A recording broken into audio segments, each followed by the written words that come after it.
నమస్తే, welcome to 10 TV. Trump అమెరికాలో జన్మత పౌరసత్వంపై మరోసారి వివాదం రాజుకుంది. ఆ దేశ అధ్యక్షుడు డొనాల్డ్ ట్రంప్ ఈ విధానంపై తాజాగా సంచలన వ్యాఖ్యలు చేశారు.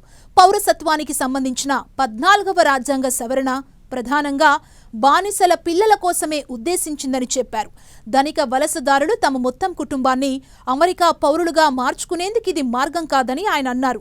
కొన్ని రోజుల క్రితం ఈ సుదీర్ఘ వివాదంపై విచారణ చేపట్టేందుకు అమెరికా సుప్రీంకోర్టు అంగీకరించిన నేపథ్యంలో ట్రంప్ ఈ వ్యాఖ్యలు చేయడంతో ప్రాధాన్యత సంతరించుకుంది.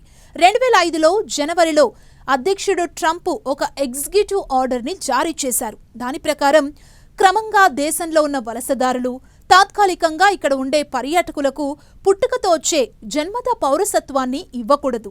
ఈ నిర్ణయం అమెరికా చట్టంలో తీవ్ర చర్చకు దారితీసింది.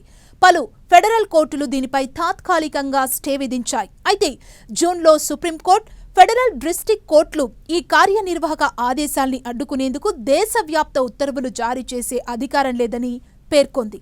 డిసెంబర్ 5వ తేదీన దేశ అత్యున్నత న్యాయస్థానం ఈ వివాదాన్ని నేరుగా పరిష్కరించేందుకు అప్పీల్ని స్వీకరించింది.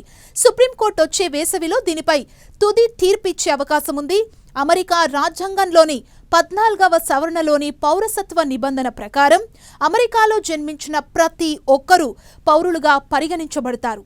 1868లో రాజ్యాంగంలో చేర్చబడిన ఈ సవరణ అమెరికా సంయుక్త రాష్ట్రాల్లో జన్మించినా లేదా సహజ పౌరసత్వం పొందినా దాని అధికార పరిధికి లోబడి ఉన్న వ్యక్తులందరూ ఈ సంయుక్త రాష్ట్రాలకు, వారు నివసించే రాష్ట్రానికి పౌరులవుతారని పేర్కొంది. అమెరికాలో ప్రస్తుతం అక్రమంగా ఉన్న 11 నుంచి 14 మిలియన్ల మంది వలసదారుల పిల్లలు ప్రభుత్వ లెక్కల ప్రకారం అమెరికా పౌరసత్వాన్ని కలిగి ఉన్నారు.